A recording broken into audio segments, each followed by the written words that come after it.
안녕하세요. 안녕하세요. 다시 돌아온 인터뷰 시간.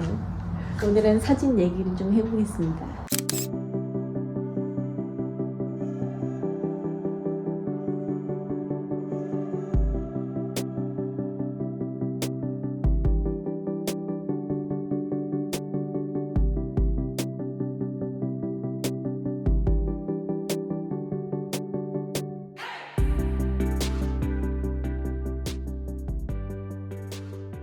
제가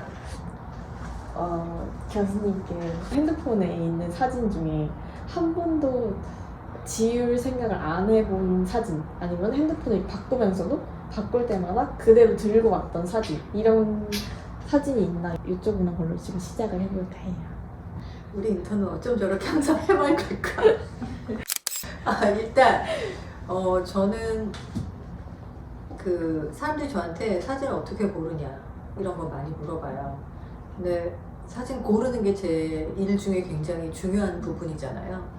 그러니까 뭐 전시를 한다고 했을 때 보통 작가들이 가지고 있는 사진의 수가 얼마나 많겠어요. 엄청나게 많은 작품들 중에서 이번 전시회는 어떤 이야기를 하고 싶은지, 그리고 보는 사람들, 그 전시를 감상하는 사람 입장에서 그 메시지가 어떻게 하면 잘 전달될지 이런 거를 고민을 해가지고 이제 고르게 되는데, 그렇게 고를 때마다 사실은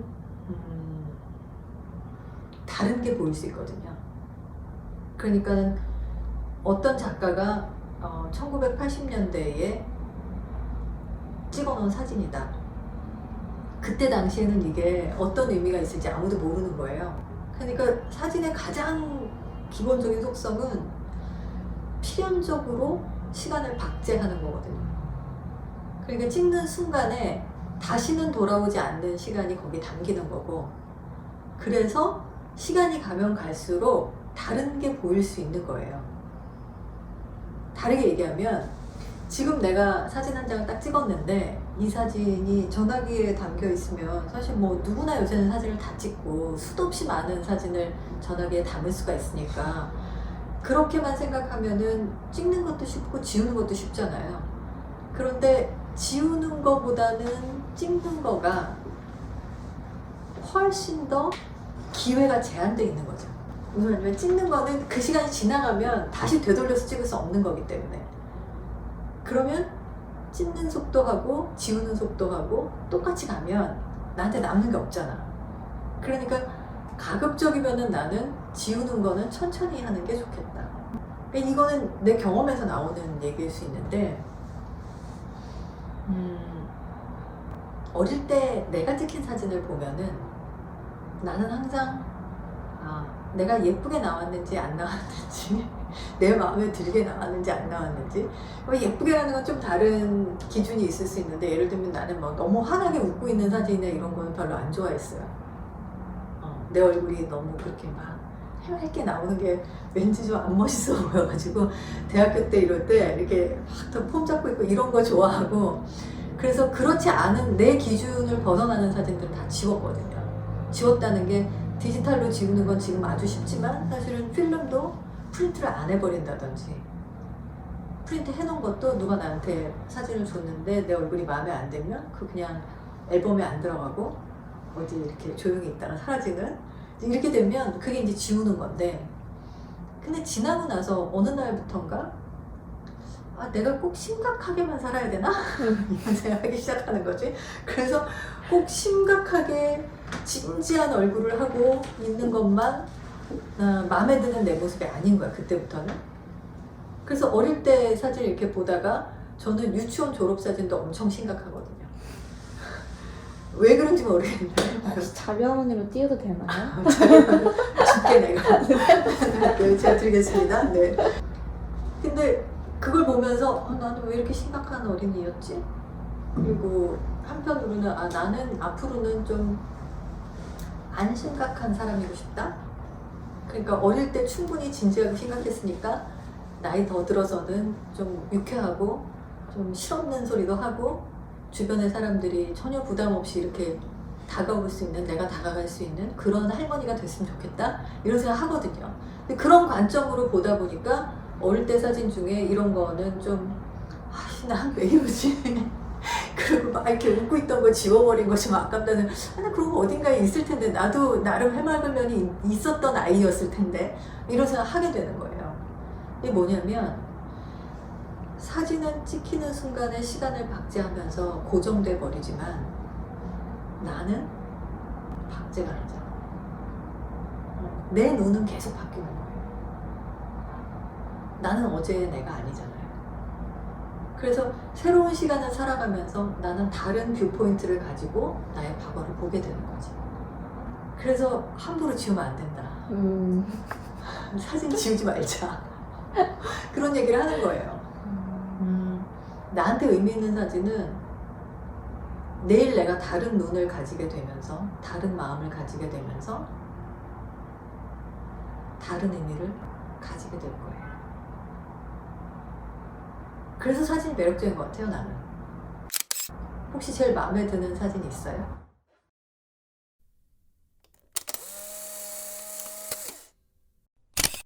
그럼 우리 딱 준비된 타임부터 볼까? 네. 약간 얼굴이 너무 찔리는데. 제가 이렇게 가려서 올릴게요. 이렇게 모자이크 해가지고. 기생충이야. 이 사진입니다. 어, 우고 론디. 이게 어디예요? 어디야? 라스베가스 모하비 사막에서 정말 멋있다. 세븐 매직 마운틴스에서 찍은 진짜 멋있다. 사진이에요. 근데 여기는 진짜 그 사진을 위한 관광지일 만큼 완전 그 예술 작품을 보러도 오지만 그걸 남기기 위해 더 많이 오는 그런 공간이었고, 정말 허허 벌판의 모하비 사막 위에 정말 7개의 돌덩이가 알록달록한 그걸 보러 갔는데, 사실 매일 보던 돌멩이인데 그 거대함과 그 알록달록함에 압도당하는 그게 너무 좋았던 경험인데, 제가 그리고 예술작품 안에 공간에 둘러싸인 걸 정말 교수님 말대로 박제하고 싶은 그 안에 남은 나의 모습? 그런 게 되게 좋았던 것 같아요. 그럼 일단은 여행지잖아요. 그 여행지에서 나의 모습은 멋있을 수밖에 없어.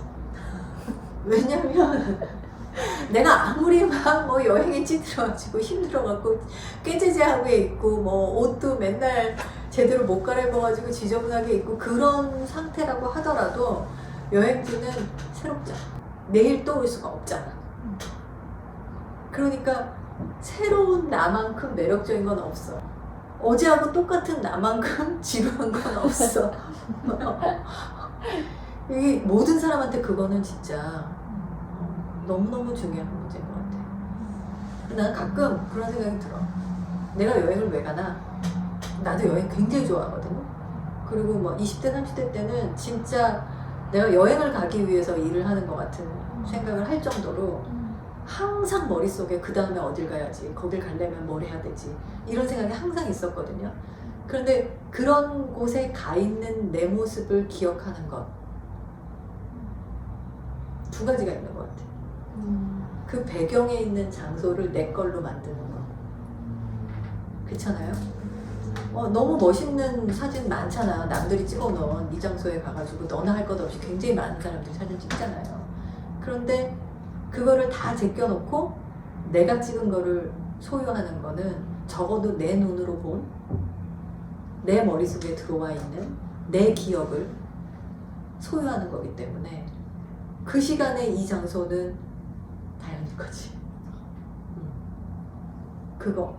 그리고 또 하나는 오늘의 나보다 어제의 내가 다시 돌이킬 수 없는 뭔가를 갖고 있어.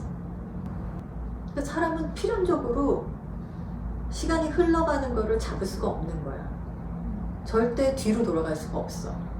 그러니까 그 지나간 시간 속에 있는 나를 보는 것이 모두에게 굉장히 존재론적인 감흥을 불러일으킬 수밖에 없는 거지. 게다가 여행 같은 경우에는 요즘 이렇게 맨날 우리 갇혀 있잖아. 돈 걸린 사람 많잖아. 나 여행 가고 싶어, 여행 가고 싶어 이런 사람들 너무 많잖아요. 그러니까 이런 사진 매력적일 수밖에 없죠.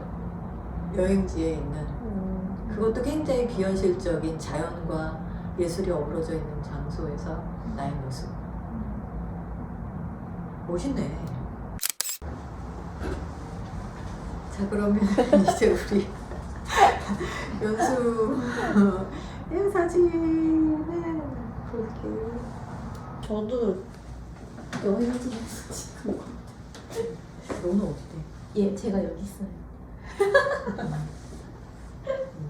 이게 저는 딱 제가 처음 간 해외 여행이었는데 오, 그 독일 비트라고 아, 네 비트라 뮤지엄인데 우와. 제가 이때 완전 과거에 눈에 그냥 떠올라가지고 이게 과거구나 이러고 이것이 가구구나. 아, 내가 사진 심리학자로서 이 사진을 너무 나한테 재밌다. 보여줬을 때 드는 느낌은 뭐냐면, 그러니까 여기 이 배경에 하늘이 넓게 있고 구름이 딱 떠 있잖아요. 이게 없었다면 어땠을까? 그러니까 이게 날씨가 그냥 날씨가 아니라 사실은 자연이거든요. 그래서 넓게 펼쳐져 있는 땅에 이 말도 안 되는 인공적인 것이 너무나 아름답게 또 올려져 있잖아. 그 공간감. 그거를 경험하게 해주는 게 풀이고 나무고 하늘이고 구름인 거지. 그런데 이 비트라 뮤지엄에는 어디를 가도 그 자연의 요소들을 다 볼 수 있게 가구만 보게 하는 게 아니고 맞아. 공간만 보게 하는 게 아니고 건물만 보게 하는 게 아니잖아요. 그래서 내가 이 사진을 보면서 이게 아 그래 멋있어 오래 가지고 있을만 해 라고 느끼는 거는 그런 그 장소가 가지고 있는 특징적인 면모를 이 사진이 사실은 잘 보여주고 있는 거고 그러면서 왜 본인의 얼굴이 큰 사진보다는 이렇게 멀리서 알아보기도 힘들게 서 있는 사진을 했을까. 그럼에도 불구하고 한 가운데에 있구나. 이 두 가지가 나는 보였어요. 내 얼굴만 보여주는 그야말로 SNS에서 소비되는 이미지가 아니야. 난 좀 달라. 이런 마음이 분명히 있을 것 같고 그리고 멀리 서 있지만 아주 꼿꼿하게 마치 건축물처럼 아니면 아주 아름다운 생각보다 사이즈가 있는 조각상처럼 꼿꼿하게 한가운데 딱 서 있는 모습이 굉장히 이 장면을 이렇게 지배하는 것처럼 보이거든요. 그리고 살짝 뒤에서 라이팅이 들어오면서 렘브란트 라이팅을 받고 있어. 그래서 전반적으로 자연과 인공물 그리고 지금 공부하고 있는 전문 분야 앞으로 나아가고 싶은 전문가로서 우뚝 서고 싶은 마음 이런 것들이 느껴져요. 소름 돋아. 사주 보는 기분. 그쵸, 그 느낌 들어요. 사주 보는 거. 아니야. 그냥 이거는 읽는 거야. 읽는 거. 읽는 거. 내가 지금 한 얘기들은 사진을 통해서 뭔가 이렇게 무슨 포춘 텔러처럼 얘기를 하고 그런 건 아니에요. 아니고 이 안에 담겨져 있는 시각적인 요소들이 그런 이야기를 전달하기에 충분한 거죠.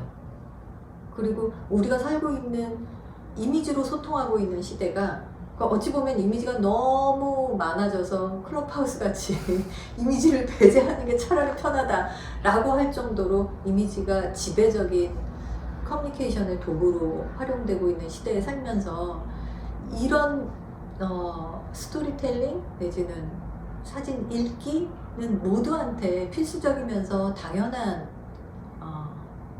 소통 방식인 거거든요.